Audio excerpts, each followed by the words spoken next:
ശബരിമല സ്വർണ്ണക്കൊള്ള കേസിൽ ഇഡി നടത്തുന്ന പരിശോധന തുടരുന്നു. ദേവസ്വം ബോർഡ് ആസ്ഥാനത്തും പ്രതികളുടെ വീടുകളിലുമാണ് ഇഡിയുടെ റെയ്ഡ്. ഉണ്ണികൃഷ്ണൻ പോറ്റിയുടെ വീട്ടിൽ നടന്ന പരിശോധന പൂർത്തിയായി. എന്നാൽ പോറ്റിയുടെ സഹോദരിയുടെ വീട്ടിൽ പരിശോധന തുടരുകയാണ്. തന്ത്രിയുടെ വീട്ടിൽ ഇഡി പരിശോധനയ്ക്കായി ഇതുവരെ എത്തിയിട്ടില്ല. ശബരിമല സ്വർണ്ണക്കൊള്ളയിലെ ഇഡിയുടെ വരവ് സംശയാസ്പദമെന്ന് മന്ത്രി വി.എൻ. വാസവൻ. ഏത് അന്വേഷണവും സ്വാഗതം ചെയ്യുന്നു. ഏത് കാലഘട്ടത്തിലേക്കും അന്വേഷണം നീങ്ങട്ടെ. ആരിലേക്ക് അന്വേഷണം എത്തണമെന്ന് തീരുമാനിക്കുന്നത് SIT ആണെന്നും വി.എൻ. വാസവൻ പറഞ്ഞു. SITയുടെ അന്വേഷണം തൃപ്തികരമായി പോകുന്നത് കോടതി സാക്ഷ്യപ്പെടുത്തിയിട്ടുണ്ട്. അതിനിടയിൽ കൂടി ED വരുന്നതിൻ്റെ ഉദ്ദേശം പലർക്കും സംശയിച്ചുകൂടി കാണുന്നത്. അത് മാത്രമല്ല, ചിലയിടത്ത് വിവേചനാപരമായ സമീപനം കാണിക്കുകയും ചെയ്തു. റെഡിയാണെങ്കിൽ എല്ലാ സ്ഥലത്തും ഒരുപോലെ വരണ്ടേ, അത് ചിലയിടത്ത് വിവേചനാപരമായ രൂപത്തിലേക്ക് പോകുന്നു. അപ്പോൾ ഇവിടെ നല്ല ഭംഗിയായിട്ട് ആ അന്വേഷണം പോകുന്ന ഘട്ടത്തിൽ അവരെ ഒരു കാരണവശാലും തടസ്സപ്പെടുത്തിക്കൂടുക. മറ്റ് ഇവരന്വേഷിക്കേണ്ട കാര്യങ്ങളൊന്നും അവരന്വേഷിക്കുന്നത് നമ്മളൊക്കെ തർക്കമൊന്നുമില്ല. സിജോ വി ജോൺ ചേരുന്നു. സിജോ, ഇഡിയുടെ പരിശോധന എങ്ങനെ നടക്കുന്നു? എന്തുകൊണ്ട് തന്ത്രിയുടെ വീട്ടിലേക്ക് ഇതുവരെ എത്തിയില്ല? എന്തുകൊണ്ടാണ് തന്ത്രിയുടെ വീട്ടിലേക്ക് എത്താത്തതിനെ സംബന്ധിച്ച് ഇതുവരെയും ഉദ്യോഗസ്ഥർ ഒരു വ്യക്തത നൽകുന്നില്ല. തന്ത്രി ഒഴികെ ബാക്കി ഓൾമോസ്റ്റ് എല്ലാ ആളുകളുടെയും വീട്ടിലും അതോടൊപ്പം തന്നെ ഇതുമായി ബന്ധപ്പെട്ട ഓഫീസുകളിലും ഒക്കെ എത്തി പരിശോധനകൾ നടത്തുന്നുണ്ട്. എന്തായാലും വൈകാതെ തന്നെ തന്ത്രിയുടെ വീട്ടിലോട്ടും എത്തും എന്നുള്ള പ്രതീക്ഷിക്കപ്പെടുകയും ചെയ്യുന്നു. എന്തായാലും ഇപ്പോൾ ED നടത്തുന്ന അന്വേഷണത്തിനെതിരെ മന്ത്രിമാർ തന്നെ ഇരിക്കുകയാണ്. ദേവസ്വം വകുപ്പ് മന്ത്രി വളരെ പ്രധാനപ്പെട്ട ഒരു കാര്യമാണ് ചോദിക്കുകയും ചെയ്യുന്നത്. അതിൽ ചിലരെയൊക്കെ ഒഴിവാക്കി എന്നുള്ളൊരു കാര്യം അദ്ദേഹം എടുത്തു പറയുകയും ചെയ്യുന്നുണ്ട്. തീർത്തും സംശയാസ്പദമായ രീതിയിലുള്ള ഒരു അന്വേഷണമാണ് CBIയുടെ ഭാഗത്ത് നിന്ന് ഉണ്ടാകുന്നുള്ളതെന്നാണ് വി.എൻ. വാസവൻ പറയുന്നത്.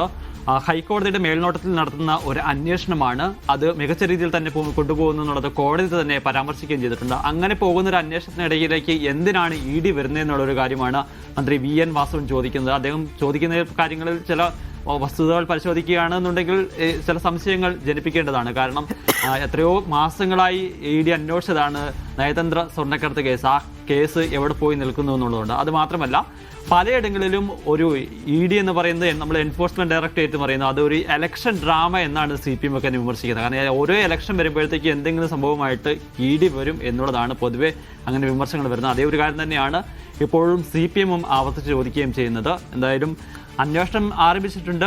ED പരിശോധനകൾ തുടരുകയാണ്. ഇന്ന് വളരെ പ്ലാൻഡ് ആയിട്ടുള്ള ഒരു റെയ്ഡ് ആയിരുന്നു ഉണ്ടായിരുന്നത്. കാരണം 21 ഇടങ്ങളിലാണ് ഒരേ സമയം ED ഉദ്യോഗസ്ഥർ നിലവിൽ EDയുടെ ഇടപെടൽ നേരത്തെ തന്നെ ഇതുമായി ബന്ധപ്പെട്ട് ED തെരഞ്ഞെടുപ്പിന് മുമ്പ് കേരളത്തിലേക്ക് എത്തുന്നത് അതിനെ ഏത് തരത്തിൽ കാണേണ്ടതുണ്ട് എന്നുള്ളത് കൂടിയുണ്ട് ഈ വിഷയത്തെ സംബന്ധിച്ച്. അപ്പം EDക്ക് ലഭിക്കാനുള്ള നിർണായകമായിട്ടുള്ള എന്ത് കാര്യങ്ങളാണ് SITക്ക് അപ്പുറത്തേക്ക് EDക്ക് ഇതിൽ നിന്ന് ലഭിക്കാനുള്ളത്? ഒപ്പം തന്നെ ED കേരളത്തിലെത്തുന്നതുമായി ബന്ധപ്പെട്ട് സർക്കാരിന്റെ പ്രതികരണം, മന്ത്രിമാരുടെ പ്രതികരണം എന്താണ്? അത് രണ്ട് തരത്തിലാണ് അന്വേഷണം നടക്കുന്നത്. ഒന്ന്, നമ്മൾ SIT നോക്കുകയാണെങ്കിൽ ശബരിമലയിൽ നിന്ന് ദ്വാരപാലക ശില്പവും കട്ടപ്പാളിയും കൊണ്ടുപോയി അതിൻ്റെ സ്വർണം ഒരുക്കിയെടുത്ത് തട്ടിപ്പ് നടത്തി എന്നുള്ളതാണ് SITയുടെ പരിഗണനയിലുള്ളത്. അതിൽ ആരൊക്കെയാണ് ഇതിന് ഉദ്യോഗസ്ഥ തലത്തിൽ സഹായം ചെയ്തിട്ടുള്ളത്, ആരൊക്കെയാണ് മറ്റു കൊണ്ടുപോയിട്ടുള്ളത്? അങ്ങനെയാണ് ഉണ്ണികൃഷ്ണൻ പോറ്റിയിലേക്ക് ആദ്യം അന്വേഷണം പോകുന്നത്. ഉണ്ണികൃഷ്ണൻ പോറ്റി അറസ്റ്റ് ചെയ്യുന്നത്, പിന്നെ പോറ്റിക്ക് സഹായം ചെയ്ത് കൊടുത്തിരിക്കുന്ന ദേവസ്വം ബോർഡിലെ ഉദ്യോഗസ്ഥർ. അവിടെ നിന്ന് മുൻ Devaswom board president A. Padmakumar, അന്നത്തെ അംഗങ്ങൾ ഉൾപ്പെടെയുള്ളവരിലേക്ക് അറസ്റ്റ് പോകുന്നു. ആ ഒരു വഴിയിലൂടെയാണ് SIT പോകുന്നത്. പക്ഷേ EDയുടെ അന്വേഷണം എന്ന് പറയുന്നത് കള്ളപ്പണം വെളുപ്പിക്കലുമായി ബന്ധപ്പെട്ടാണ്. ഈ സ്വർണ്ണക്കൊള്ളയുമായി ബന്ധപ്പെട്ട് കള്ളപ്പണ ഇടപാട് നടന്നിട്ടുണ്ട്. അതിൽ നിന്ന് ഈ പ്രതികൾ വസ്തുവകകൾ വാങ്ങിയിട്ടുണ്ടോ എന്നുള്ളതാണ് EDയുടെ അന്വേഷണം എന്ന് പറയുന്നത്. ആ രീതിയിൽ പോകുന്നു. സ്വാഭാവികം രണ്ട് അന്വേഷണത്തെ നമ്മൾ നോക്കുമ്പോൾ രണ്ട് രീതിയിലാണ് പോകുന്നത്. പക്ഷെ അപ്പോഴും ഈ വിമർശനങ്ങൾ ഒരു പരിധി വളരെ പ്രാധാന്യമുള്ളതെന്നുള്ളതാണ്. കാരണം ഓരോ തെരഞ്ഞെടുപ്പ് അടുത്ത് വരുമ്പോഴാണ് ED വരുന്നത്. ഇപ്പോൾ സാധാരണ രീതിയിൽ ED വരുന്നതെന്ന് പറയുമ്പോൾ ആളുകൾക്ക് ഒരു തമാശയാണ് വരുന്നത്. ആദ്യം ED വരുന്നത് CPM ഒക്കെ ആദ്യം വലിയ രീതിയിൽ പേടിച്ചിരുന്നു. അത് ഭയങ്കര രീതിയിൽ ED വന്നാൽ ഇപ്പോൾ എന്തൊക്കെയോ ചെയ്യും എന്നുള്ള രീതിയിലൊക്കെ ഉണ്ട്. പക്ഷേ പിന്നീട് ED വരുമ്പോഴത്തേക്കും ഓരോ തവണ വരുമ്പോഴത്തേക്കും അതിൻ്റെ ഒരു നേരെ എഗൈൻസ്റ്റ് ആയിട്ടാണ് വരുന്നത്. കാരണം വെച്ച് കഴിഞ്ഞാൽ ED വന്നു കഴിഞ്ഞാൽ തെരഞ്ഞെടുപ്പായി എന്നുള്ളൊരു സാധനം ലെഫ്റ്റ് ഭാഗത്തു നിന്ന് വരുന്നുണ്ട്. അപ്പോൾ അതിലെന്തൊക്കെയോ വസ്തുതകളുണ്ട് എന്നുള്ള രീതിയിലുള്ള ജനങ്ങളും കുറച്ച് പേരെങ്കിലും ചിന്തിച്ച് തുടങ്ങിയെന്നും നമുക്ക് പറയേണ്ടി വരും. കാരണം ഞാൻ നേരത്തെ സൂചിപ്പിച്ചതുപോലെ തന്നെ നയതന്ത്ര സ്വർണ്ണക്കടത്ത് അത് എത്ര പേരൊക്കെ അറസ്റ്റിലായി. ഇപ്പോൾ മുഖ്യമന്ത്രിയുടെ ഓഫീസിൽ തന്നെ പ്രതിക്കൂട്ടിൽ നിർത്തുന്ന രീതിയിലുള്ള അറസ്റ്റ് വരേണ്ടത്. പക്ഷെ എന്നിട്ടും അതിലോട്ട് ഒന്നും എത്തിയിട്ടില്ല. ഞാൻ പറയുന്നത് കേരളത്തിൽ റിലേറ്റഡ് ആണ്. അതിനപ്പുറത്തേക്ക് ഈ കേന്ദ്രം ഭരിക്കുന്ന BJP വന്നതിന് ശേഷം ഓരോ കേസുകളും നമ്മൾ പരിശോധിക്കുകയാണെന്നുണ്ടെങ്കിൽ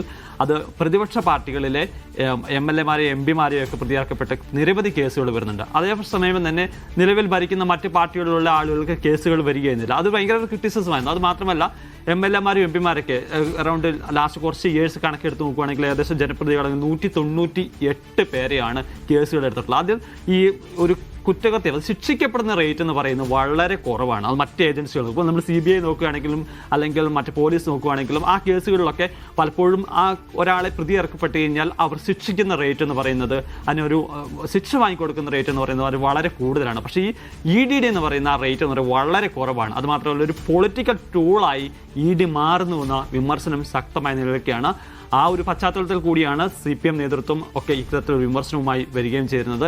ഇലക്ഷൻ ആയല്ലോ എന്ന് പറയുമ്പോൾ സ്വാഭാവികമായും നമ്മുടെ മുന്നിൽ ഇനി അടുത്ത ഇലക്ഷനാണ് നിൽക്കുന്നത്. അപ്പോൾ ED വന്നിട്ട് എന്തെങ്കിലുമൊക്കെ ചെയ്ത് കാണിക്ക് കൂട്ടും എന്നുള്ളൊരു കാര്യമാണ് ലെഫ്റ്റ് പറയുന്നത്. പക്ഷേ രണ്ട് കാര്യങ്ങളുണ്ട്. ഞാൻ നേരത്തെ സൂചിപ്പിച്ചതുപോലെ തന്നെ കള്ളപ്പണ ഇടപാടുകളെ കുറിച്ചാണ് EDയുടെ പരിശോധന. ഇനി ED എന്തൊക്കെ കണ്ടെത്തും എന്നുള്ളതാണ് ഏറ്റവും പ്രധാനപ്പെട്ട കാര്യം. ഇനി ഫാക്ട്സ് ആയിട്ടുള്ള വസ്തുതാപരമായിട്ടുള്ള വിവരങ്ങൾ EDയുടെ ഭാഗത്ത് നിന്ന് വരികയാണെങ്കിൽ സ്വാഭാവികമായും അത് നല്ലതാണ്. അത്തരത്തിലുള്ള അന്വേഷണം നല്ലതാണ്. പക്ഷേ അതിനെതിരെ വലിയൊരു പ്രചരണം തന്നെ ഇപ്പോൾ ആരംഭിക്കുകയും ചെയ്തിട്ടുണ്ട്.